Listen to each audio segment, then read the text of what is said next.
എല്ലാവർക്കും നമസ്കാരം. പുതിയൊരു വീഡിയോയിലേക്ക് സ്വാഗതം. അങ്ങനെ ദുബായ് ട്രിപ്പിൻ്റെ വീഡിയോസൊക്കെ കഴിഞ്ഞ് ഇനി നേരെ നമ്മുടെ സ്വന്തം നാട്ടിലേക്ക് പോകട്ടോ, അങ്കമാലി. 5 വർഷത്തിന് ശേഷം ഞാൻ അങ്കമാലിക്ക് പോണേ. അപ്പോൾ എൻ്റെ വീടും നാടും ഒക്കെയാണ് ഇന്നത്തെ വീഡിയോയിൽ കാണിക്കുന്നത്. അതുപോലെ തന്നെ വീഡിയോ കണ്ടിട്ട് ഇഷ്ടമാണെങ്കിൽ നിങ്ങൾ ലൈക്ക് ചെയ്യാൻ മറക്കരുത്.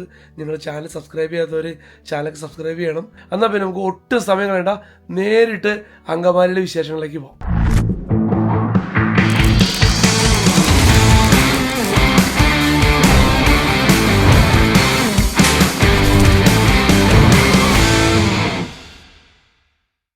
അഞ്ച് വർഷത്തിന് ശേഷം അങ്ങനെ നമ്മുടെ വീട്ടിലെത്തിയിട്ടോ.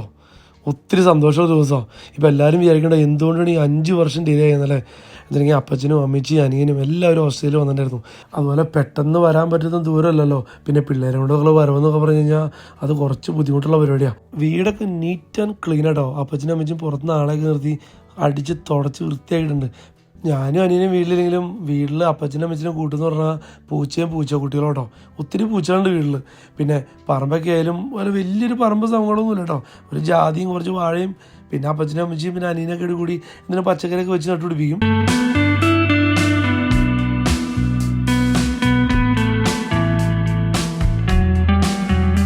ഈ കാണുന്നത് കറിവേപ്പാട്ടോ. ഇത് കണ്ടപ്പോൾ ശരിക്കും പറഞ്ഞു കഴിഞ്ഞാൽ എന്താ പറയുക, നമുക്ക് ഓസ്ട്രേലിയയിലൊക്കെ ഇതേപോലെ കറിവേപ്പ് കിട്ടാൻ പറഞ്ഞാൽ ഭയങ്കര ബുദ്ധിമുട്ടാണ്. പിന്നെ ഇതാട്ടെ ഇരുമ്പം പുളി. നിങ്ങൾ ഇതിനെന്താ പറയണതെന്ന് വെച്ച് കഴിഞ്ഞാൽ കമൻറ്റ് ചെയ്യണം കേട്ടോ. പുളി ഉണ്ടാവാൻ തുടങ്ങി കഴിഞ്ഞാലേ വീണ്ടും മുറ്റം മൊത്തം വൃത്തിയോടാന്ന് അമ്മച്ചു പറഞ്ഞത്. പിന്നെ ഇടയ്ക്ക് വല്ല മീനൊക്കെ വാങ്ങിച്ച് മീനിൽ ഇട്ട് വയ്ക്കും. നല്ല ടേസ്റ്റൊക്കെ കേട്ടോ. അതൊക്കെ ഒരു നൊസ്റ്റാൾജി തന്നെയായിരുന്നു.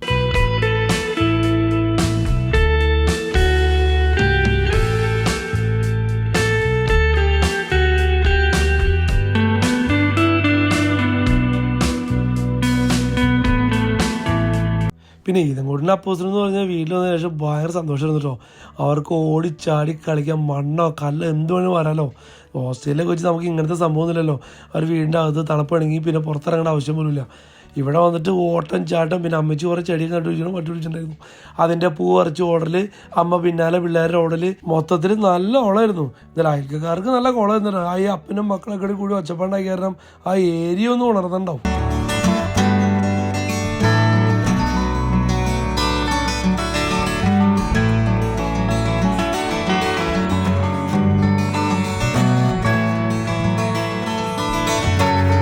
വർത്താനൊക്കെ പറഞ്ഞിരിക്കുന്ന സമയത്ത് ഒരു മീൻകാരൻ വന്നു കേട്ടോ. നമ്മുടെ ചെറുപ്പത്തിലൊക്കെ മീനൊക്കെ വന്നുകൊണ്ടിരുന്നത് സൈക്കിളിലൊക്കെ ആൾക്കാർ വിൽക്കാൻ വന്നുകൊണ്ടിരുന്നത്. ഇപ്പം ലെവലൊക്കെ മാറി. ഇപ്പം സ്കൂട്ടറിലും ആക്റ്റീവിലൊക്കെ വന്നേ. പിന്നെ കുറച്ച് മീനൊക്കെ വാങ്ങിച്ചു അമ്മച്ചി പുളിയൊക്കെ ഇട്ട് മീനൊക്കെ ഉണ്ടായി തന്നു. പിന്നെ ദീപാവലിയുടെ ദിവസമായിരുന്നു തന്നു. പിന്നെ കമ്പിത്തിരി മേശാപ്പും ഇതൊക്കെ അപ്പച്ചൻ വാങ്ങിച്ചു കൊടുന്നു. പിള്ളേർക്ക് അത് കണ്ടുപിടി എന്തൊരു സന്തോഷം എന്ന് പറയാമോ. അവരിങ്ങനെയൊന്നും നമ്മുടെ ഓസ്ട്രേലിയ കണ്ടിട്ടില്ലല്ലോ. കമ്പിത്തിരിയൊക്കെ കിട്ടിയായിരിക്കും, പക്ഷേ ഈ മേശാപ്പൂ സംഭവമൊന്നുമില്ല. ഇനി അങ്കമാലിക്കാരുടെ കുറച്ച് പ്രധാനപ്പെട്ട സ്ഥലങ്ങളും അതിൻ്റെ വിശേഷങ്ങളിലേക്ക് പോകട്ടോ. ഇതാണ് കിഴക്കേ പള്ളി. സെൻറ്റ് ഹോർമിസ് ചർച്ച് എന്നറിയപ്പെടുന്നത് ഒരു 400 വർഷത്തേക്കുള്ള പഴക്കമുള്ളൊരു പള്ളിയാട്ടോ. വിശുദ്ധ ഹോർമിസിൻ്റെയും സെബസ്ത്യാനോസിൻ്റെയും പെരുന്നാളാണ് ഇവിടുത്തെ മെയിൻ ആഘോഷം. അങ്കമാലിക്കാരുടെ അമ്പ് പെരുന്നാൾ എന്ന് പറഞ്ഞു കഴിഞ്ഞാൽ ഈ കിഴക്കേ പള്ളിയിലായിട്ട് നടക്കണേ.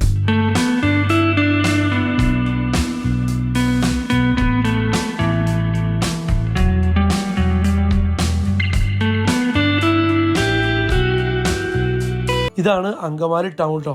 ഞാൻ 5 വർഷത്തിന് വന്നു. അപ്പോൾ എന്നോട് എല്ലാവരും പറഞ്ഞു നീ 5 വർഷത്തിന് പോകുമ്പോൾ അങ്കമാലിക്ക് ഒത്തിരി മാറിയിട്ടുണ്ടാവുന്നു. ഞാൻ നോക്കിയിട്ട് ഒരു മാറ്റവും കണ്ടില്ല കേട്ടോ. പിന്നെ ഇതാണ് അങ്കമാലിക്കാരുടെ ചന്തക്കപ്പോള, ടൗൺ കപ്പോള എന്ന് പറയും. സെൻറ്റ് അപ്രൈമിൻ്റെ തിരുനാളാണ് ഇവിടുത്തെ മെയിൻ ആഘോഷം. തിരുവനന്തപുരത്ത് നിന്ന് കാസർഗോഡ് വരെ പോകുന്ന ഏത് ട്രാൻസ്പോർട്ട് ബസ് ഉണ്ടെങ്കിലും അങ്കമാലി സ്റ്റാൻഡിൽ കയറാണ്ട് ഒരെണ്ണം പോലും പോലും കേട്ടോ. പിന്നെ വേറെ വഴികളൊക്കെ ഉണ്ട്. എന്നാലും ഈ സ്റ്റാൻഡ് എന്ന് പറഞ്ഞാൽ ഒന്നൊന്നര സംഭവം തന്നെ. പക്ഷേ സ്റ്റാൻഡ് അകത്തുള്ള ശോചനീയാവസ്ഥ കണ്ട് നമുക്ക് സങ്കടം വരും കേട്ടോ. പിന്നെ ഈ ബസ് സ്റ്റാൻഡ് കോംപ്ലക്സിൻ്റെ അകത്ത് തിയേറ്റർ ഉണ്ട്, ബോച്ചയുടെ സ്വർണ്ണക്കടയുണ്ട്, ഒത്തിരി ഷോപ്പുകളുള്ളൊരു കിടുകിടിലും സംഭവം തന്നെ കേട്ടോ അങ്കമാലി ട്രാൻസ്പോർട്ട് സ്റ്റാൻഡ്. ഇതൊരു പുതിയ സംഭവം കേട്ടോ. ഞാൻ ആദ്യമായിട്ട് കാണാം. ഇത്ര നാളൊന്നും ഉണ്ടായിരുന്നു, ലേറ്റസ്റ്റ് വന്നാന്ന് തോന്നുന്നു. ഇത് ശരിക്കും ഒരു ഓപ്പൺ ജിമ്മാണ്. എല്ലാവർക്കും വന്ന് എക്സസൈസ് ചെയ്യാനും ഉച്ച വർത്താനൊക്കെ പറഞ്ഞിരിക്കാൻ പറ്റിയ ഒരു സ്പോട്ട് തന്നെയാണ്.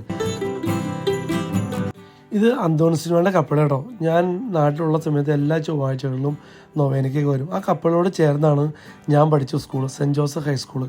പഴയ ബിൽഡിങ്ങൊക്കെ പൊളിച്ചു കഴിഞ്ഞപ്പോൾ പുതിയൊരു 4 നിലയുള്ള ഒരു സെറ്റപ്പിലേക്ക് മാറി. സ്കൂളിൻ്റെ ഫ്രണ്ടിൽ തന്നെ നമ്മുടെ ഒപ്പം പഠിച്ച നമ്മുടെ ഒരു ഫ്രണ്ട് ഡാർവിൻ, അവൻ്റെ ഹോട്ട് ആൻഡ് കൂൾ എന്നൊരു ഷോപ്പാണ് കേട്ടോ. അപ്പം ഞാനും ജസാദോടും കൂടിയാണ് അവൻ്റെ അടുത്തേക്ക് പോയത്. ഇത് ഉല്ലാസിൻ്റെ പുതിയ ക്യാമറയാണ്. ഉല്ലാസ് ഓസ്ട്രേലിയയിൽ നിന്ന് വാങ്ങിയ ക്യാമറയാണ്. നമുക്ക് ടെസ്റ്റ് ചെയ്ത് നോക്കാം. മതിയില്ല ജസാദ് നമ്മുടെ ക്യാമറയും മൈക്കൊക്കെ ടെസ്റ്റ് ചെയ്യുന്ന സമയം കൊണ്ട് ഡാർവിൻ നല്ല കിടുകിടലിന് അടിച്ച ചായ ഉണ്ടായി തോന്നും. പിന്നെ അവിടെ നിന്ന് കടിയൊക്കെ എടുത്ത് കഴിച്ച് കുറച്ച് നേരം അവിടെ ഇങ്ങനെ വർത്താൻ പറഞ്ഞു. ഇതൊക്കെ കേട്ടോ നമ്മുടെ നാട്ടിൽ വന്നാൽ കിട്ടും നമുക്കൊരു ഫീല്. ഇതൊക്കെ ലോകത്തിൽ വേറെ എവിടെ പോലും ഇങ്ങനത്തെ ഒരു സന്തോഷം നമുക്ക് കിട്ടില്ല കേട്ടോ. ഇതാണ് അങ്കമാലിക്കാരുടെ മെയിൻ പള്ളി, പടിഞ്ഞാറപ്പള്ളി എന്ന് പറയും. അങ്കമാലി ബസിലിക്ക ഗീവരസ് ഉണ്ണിയാളുടെ പെരുന്നാളിന് ഇവിടുത്തെ മെയിൻ ആഘോഷം. നമ്മുടെ ഈ വീഡിയോ കാണുന്ന എല്ലാ സ്പോട്ടും അങ്കമാലി ഡയറീസ് എന്ന് പറയുന്ന മൂവിയിൽ കാണാൻ പറ്റും കേട്ടോ. ഇപ്പം നമ്മൾ കാണുന്നത് പഴയ പള്ളിയായിരുന്നു കേട്ടോ. അതിപ്പോൾ ശരിക്കും ഒരു ആരാധനാലയം പോലെ ആക്കിയെടുത്ത് വെച്ചേക്കാണ്. പിന്നെ ഇതാണ് പുതിയ പള്ളിയുടെ ഇത്, മാതാവിൻ്റെ ഒരു ഗ്രോട്ടൊക്കെ വെച്ച് പള്ളി അത് കയറി കഴിഞ്ഞാൽ എന്തൊരു ഭംഗി എന്ന് പറയുമ്പോൾ. പണ്ട് ഇങ്ങനത്തെ ബെഞ്ചൊന്നും ഉണ്ടായിരുന്നില്ല ഞങ്ങളുടെ സമയത്ത്. കുറച്ച് 3-4 ബെഞ്ചല്ലേ, ഫുള്ള് ബെഞ്ചൊക്കെ ഇട്ട് നല്ല ഭംഗിയായിട്ട് നല്ല നീറ്റ് ആൻഡ് ക്ലീൻ ആയിട്ടാണ് മെയിൻറ്റെയിൻ ചെയ്യാൻ കൊണ്ടുപോകണം കേട്ടോ.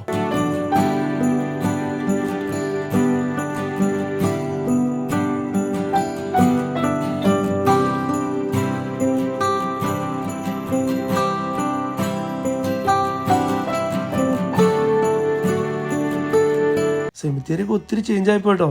ഫുള്ള് റൂഫൊക്കെ ഇട്ട് മുകളിൽ ഫുള്ള് സോളാർ പാനലാണ്. പിന്നെ ഫുള്ള് കല്ലറകൾ, പിന്നെ നല്ല ഭംഗിയായിട്ട് കേട്ടോ എല്ലാം മെയിൻറ്റെയിൻ ചെയ്ത് വെച്ചേക്കണേ. ഇതാണ് കിഴക്കേ അങ്ങാടി. എന്നെയൊക്കെ സംബന്ധിച്ചിടത്തോളം ഞാൻ ചെറുപ്പം തുടങ്ങി ഇപ്പം എവിടെ പോയാലും, ദുബായി പോയാലും ഇപ്പോൾ ഓസ്ട്രേലിയ വന്നാലും ഈ ഒരു അങ്ങാടി, ആ അങ്ങാടിയിൽ നിന്ന് കിട്ടിയ സപ്പോർട്ടും ഇതാണ് ഞങ്ങളുടെ കവല. എവിടെ എത്ര തിരക്കുണ്ടെങ്കിലും ഇവിടെ വന്ന് എല്ലാവരും വെച്ച് വർത്തമാനം പറയലും കമ്പനി കൂടുതലും കാര്യങ്ങളും എല്ലാവിധ ആഘോഷങ്ങളും ഞങ്ങളുടെ ഈ കോർണറിൽ വെച്ച് നടത്താറ്. ഈ പോകുന്ന വഴിക്ക് കേട്ടോ നമ്മുടെ വീട്ടിലേക്ക് പോകുന്നത്. അതിൻ്റെ ഇടത്തും വലത്തൊക്കെ നമ്മുടെ കൂട്ടുകാരന്മാരുടെയും ചേട്ടന്മാരുടെയൊക്കെ വീടുകളാണ്. ഞങ്ങളുടെ മെയിൻ ആളാണ് അഡ്വക്കേറ്റ് ജോസ് മുണ്ടാടെ. ഞങ്ങൾ ജോസ് മാസ്റ്റർ വിളിക്കണേ. അതുപോലെ നീലേട്ടൻ, ഡെന്നി ചേട്ടൻ, ബി ചേട്ടൻ, ജിജോ ചേട്ടൻ, അങ്ങനെ എല്ലാവരും കൂടിയുള്ളൊരു ഒത്തിണങ്ങിയ ഒരു ഗ്രൂപ്പാണ്. ഇപ്പോൾ ഒത്തിരി പേര് ഇവിടെ ഇല്ല, പലരും പല രാജ്യങ്ങളിലാണ്. വരുന്ന സമയത്ത് ഞങ്ങളെല്ലാവരും ഒരുമിച്ച് കൂടും കേട്ടോ. ഞാനൊരു കറക്കൊക്കെ കഴിഞ്ഞ് നോക്കിയപ്പോൾ അപ്പാപ്പൻ പിള്ളേർക്കുള്ള കളിക്കോപ്പുകളൊക്കെ ആയിട്ട് എത്തി. പിന്നെ അപ്പച്ചൻ്റെ അനിയൻ്റെ ടോമി പേപ്പൻ വീട്ടിൽ വന്നിട്ടുണ്ട്. പിന്നെ കുര്യച്ചൻ പേപ്പൻ കടയിലായിരുന്നു. പിന്നെ കുറച്ച് നേരം വർത്താനമൊക്കെ പറഞ്ഞിട്ട് ഞാൻ നേരെ ടോം പേപ്പൻ്റെ വീട്ടിലേക്ക് പോയിട്ടോ. പേപ്പൻ ഒരു എക്സ് ഗൾഫാണ്. മേമ മിലിറ്ററി റിട്ടയർഡായി. പേപ്പൻ്റെ ഇപ്പോഴത്തെ മെയിൻ പരിപാടി കൃഷിയും കാര്യങ്ങളൊക്കെയാണ് നടക്കുന്നത്. അങ്കമാലി മുനിസിപ്പാലിറ്റിയുടെ നല്ല കർഷകനുള്ള അവാർഡൊക്കെ പേപ്പൻ വാങ്ങിച്ചിട്ടുണ്ട്. പിന്നെ പള്ളിയും പിന്നെ അതുപോലെ തന്നെ സോഷ്യലായിട്ടുള്ള ആക്ടിവിറ്റീസും കാര്യങ്ങളൊക്കെ ആയിട്ട് പേപ്പറിന് കാണും. പറമ്പൊക്കെ കാണാൻ നല്ല ഭംഗിയുണ്ട്. ഒത്തിരി ഞാൻ ഇറങ്ങി നടക്കാനുള്ള സമയം കിട്ടിയൊന്നുമില്ല. ജാതിയൊക്കെ ഒത്തിരി ഉണ്ട് പേപ്പന്.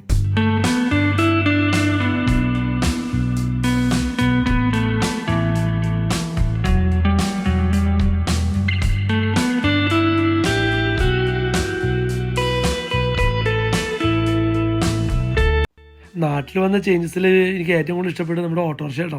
ഓട്ടോറിക്ഷയൊക്കെ വേറെ ലെവലിലേക്ക് മാറി. പിന്നെ നേരെ പിള്ളേർ അപ്പാപ്പനൊക്കെ കൂടി ഞങ്ങൾ നേരെ ടൗണിലേക്ക് പോയി. അവർക്ക് കുറച്ച് കളിപ്പാട്ടങ്ങളും പിന്നെ കുറച്ച് ഡ്രസ്സൊക്കെ വാങ്ങിക്കാൻ വേണ്ടി പോയത് കേട്ടോ. അങ്കമാലി ഇപ്പോൾ എല്ലാവരും ഫേസ് ചെയ്യണ ഒന്നാണ് ട്രാഫിക്. ഒരു രക്ഷയില്ലാന്ന് പറഞ്ഞേ, അത്ര തിരക്ക് കൂടിയൊരു ടൗണായി മാറിക്കഴിഞ്ഞു അങ്കമാലി. അങ്കമാലിക്കാരുടെ പ്രിയപ്പെട്ട ഫോട്ടോഗ്രാഫർ കേട്ടോ. KP എന്നാണ് ഞങ്ങൾ വിളിക്കുന്നത്, ജോസഫ് എന്നാണ് ശരിക്കും പേര്. പിന്നെ ഞങ്ങളൊരു ഫാമിലി ഫോട്ടോ സെറ്റ് ചെയ്യാൻ വേണ്ടി വെച്ചിട്ടുണ്ടെങ്കിൽ ഒത്തിരി വർഷങ്ങൾക്ക് ശേഷം വന്നാലേ, അപ്പോൾ എല്ലാവരും ഒരുമിച്ചിട്ട് ഫോട്ടോ സെറ്റ് ചെയ്തു.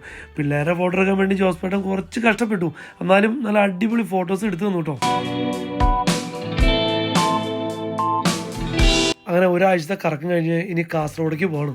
രാവിലെ എണീറ്റു, കുട്ടുബേബി ഉറങ്ങി എണീറ്റിട്ടില്ല, അമ്മച്ചി അതിനെ ആട്ടിക്കൊണ്ടിരിക്കണം. ഇനി നേരെ ട്രെയിനാണ് പോകണം കേട്ടോ. അപ്പോൾ വീട്ടിൽ നിന്ന് ടോം പേപ്പൻ വന്നു. പേപ്പൻ്റെ കാറിൽ കയറി നേരെ അങ്കമാലി റെയിൽവേ സ്റ്റേഷനിലേക്ക് പോകണം. പിന്നെ നമ്മുടെ നാട്ടിൽ വരേണ്ട ഒരു മാറ്റം എന്ന് പറഞ്ഞിട്ടുണ്ടെങ്കിൽ കുട്ടികൾക്കുള്ള കാർ സീറ്റ് അത് കറക്ഷനാക്കി തന്നെ എടുക്കണം കേട്ടോ. അതെന്ന് വെച്ചിട്ടുണ്ടെങ്കിൽ അവരുടെ സേഫ്റ്റി എന്ന് പറഞ്ഞാൽ ഫസ്റ്റ് പ്രിഫറൻസാണ്. അത് ലോകത്ത് ഇപ്പോൾ എല്ലായിടത്തും മാറിക്കഴിഞ്ഞു. അത് നമ്മുടെ നാടിനോട് കൂടി ആ മാറ്റം വരണം. ഇപ്പം നമ്മൾ കാണുന്ന ബാങ്ക് ജംഗ്ഷൻ എന്നറിയപ്പെടും. എന്നിട്ടുണ്ടെങ്കിൽ നേരെ പോയി കഴിഞ്ഞാൽ ബസ്സിലേക്ക് പള്ളിയുണ്ട്. ഇത് LH ഒരു സിഗ്നൽ പോലും ഇല്ല. എത്രയോ അപകടങ്ങൾ നടത്തിയിരിക്കണം, എത്രയോ പേര് മരിച്ചിരിക്കണം. എന്നിട്ടും യാതൊരു തരത്തിലുള്ള ട്രാഫിക് സിഗ്നലുകളോ മാറ്റങ്ങളോ ഇന്ന് വരെയും വന്നിട്ടില്ല കേട്ടോ.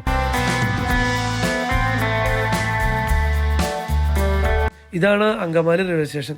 എല്ലാ ട്രെയിനൊന്നും സ്റ്റോപ്പിലാട്ടോ. അപ്പോൾ ഞങ്ങൾ ഇവിടുന്ന് പാസഞ്ചറിന് കയറി തൃശ്ശൂർ ഇറങ്ങിയിട്ട് അവിടെ നിന്ന് വന്ദേ ഭാരത് ട്രെയിനാണ് നമ്മൾ കാസർഗോഡേക്ക് പോകുന്നത്. അവിടെയാണ് ദീപ്തിയുടെ വീട്.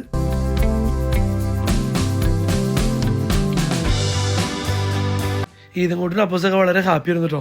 അവർ ഇത്രയും വലിയ ട്രെയിനോ ഇങ്ങനത്തെ സ്റ്റേഷനോ സംഭവം ഒന്നും അവർ കണ്ടിട്ടില്ല. അതായത് അവർ അങ്ങോട്ടും ഇങ്ങോട്ടും ഓടിയെടുക്കായിരുന്നു. പിന്നെ അപ്പച്ചനും പേപ്പനൊക്കെ ഉണ്ടായ കാരണം പിന്നെ അവർ ഇതിനൊന്നും ടെൻഷൻ അടിക്കണ്ടായില്ല. അങ്ങനെ ഞങ്ങൾ ട്രെയിൻ എത്തിയിട്ടോ. ഇനി തൃശ്ശൂർ പോയി ഇറങ്ങണം. പിന്നെ അവിടെ നിന്ന് 1 മണിക്കൂർ കഴിഞ്ഞിട്ടാണ് നമുക്ക് വന്ദേ ഭാരത് ട്രെയിൻ വന്നത്.